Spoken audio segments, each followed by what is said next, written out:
up guys, Snofsig here, and today we're taking a look at the Osprey Aether Pro 70.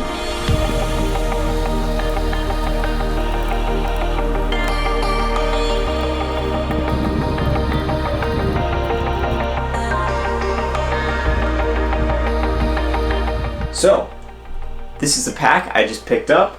We're going comfy cozy today, so you know, bringing on the pajamas. But a great day to take a look at a great pack. So, first off, what did I choose this pack for? Well, I chose this pack primarily for mountaineering. And the reason I chose this pack in particular is, number one, I wanted a pack from Osprey because I've used their packs in the past. I own an Osprey Exos 58. I love that pack, and I really like how they stand behind their packs, and they have that almighty guarantee. It's really awesome. So you know that if you have any issues with your pack, you can send it in, and you know that Osprey, the company, will help you and take care of their packs. So it's awesome to know that when you're buying a product, you're going to be buying it for a long period of time. So that's why I chose Osprey. And the reason I chose this pack is it's their primary mountaineering pack, and I knew I wanted a pack that was going to be a lot larger. So this is a 70-liter capacity, as well as one that's going to be a little more durable and have a few of those more mountaineering specific features that I'm looking for. I've used my Exos 58 for mountaineering, and it's worked great on a lot of different trips, but I wanted to step it up a little bit and get a more dedicated pack. So we're going to take a look at how this pack is going to help me in the mountains. To get started, you can take a look at the pack itself. It's a very simple design. It's a big bucket, not much to it. A bucket with some straps on the outside.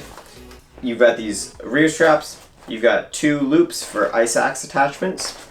You've got smaller loops in here for attaching, they call it like the Osprey Alpine Pocket, I believe, or some other Osprey packs on the back of this, if you want to bring like a smaller pack for a summit pack. I don't often do that, but the option's there. That's really cool. You got these buckles on the back here with the tensioner straps.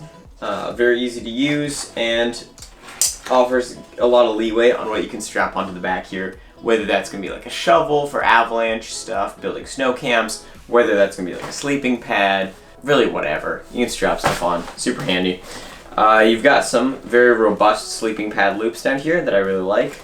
I like how also each sleeping pad loop is independent and is tightened and loosened independently, because on the Exos 58 they're connected, and it's totally a system that works, but I prefer this a little bit better.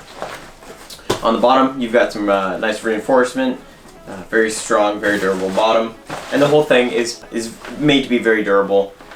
It's made out of a thicker fabric than some of their other packs. But standing it up here at the top, we've got a quick snow jacket type deal, right? Easy to open, easy to close, not a problem. Inside, you've got a lovely little clip for strapping on a rope or whatever. And then inside, no extraneous pockets or whatever, none of that. It's just designed for mountaineering, and most mountaineers prefer a very streamlined pack design. And this really delivers. So it's a big 70-liter pocket, basically. You've got a little sleeve here and an attachment point for a hydration bladder, if you choose to use one. I almost never do. It still can be quite useful to have a little pocket in here where you can like put like a map or a blanket or something, just for a little bit of organization. You got a little hook there for it, and an exit for the hydration hose. So, very simple inside. You also have an attached flap jacket that you can then pull over, flip down, boom. So, if you don't want to have the brain attached to the pack, you always have this flap jacket to cover things up. And often that's the way I will roll, is just with the flap jacket. So that's super useful. And then on the sides you have these straps, which can be removed very easily. I often leave them on because they're useful for strapping things onto the sides, and for tensioning the bag down, right? Keeping things nice and tight and compact. And they're super useful attachment points for things like pickets that we have over here. So that's really the main features of the bag. Now turning to the back of the bag, we have a few other things. We've got an adjustable back here. And one thing that's nice about this pack too is the general pack size and the hip belt size can be sized independently. I realized I said size like 15 times there. But basically what that means is you can pair a small hip belt with a large pack if you're tall, or you know, a medium and a medium, or whatever. So you can really customize it to suit your body, which is something I really like about this. And also this can be heat molded to fit your hips, which is really cool if you take it into like a authorized retailer. And the hip belt is removable in order to do that. It's got this little mesh airscape type deal right here with some foam, and then this just lumbar support right here. This is gonna get sweaty. It's gonna press against your back. So is this. That's the way it is. But honestly, I kind of like this because on the Exos 58, it's got a fantastic anti-gravity suspension system.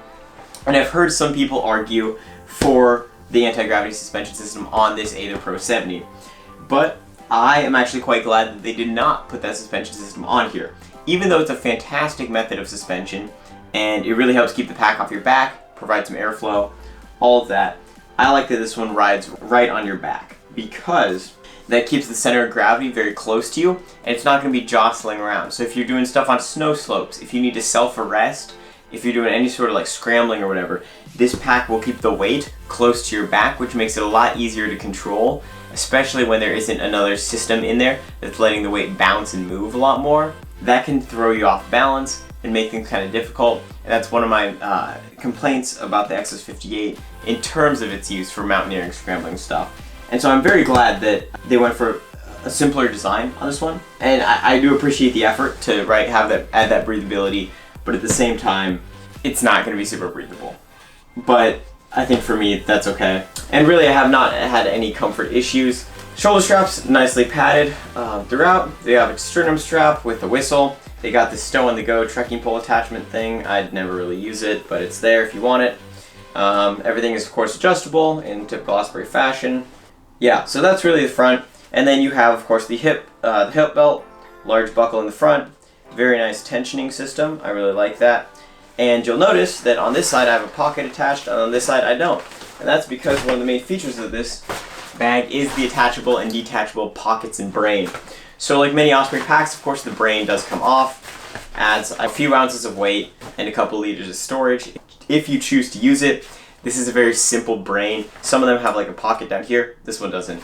It's super simple, right? You've got your 4 buckles, so you can snap it on. Got a couple of little loops here, but really you just got one major compartment and a little dongle in here if you want to clip in some keys or like a first aid kit or something. You can clip that in, but really simple.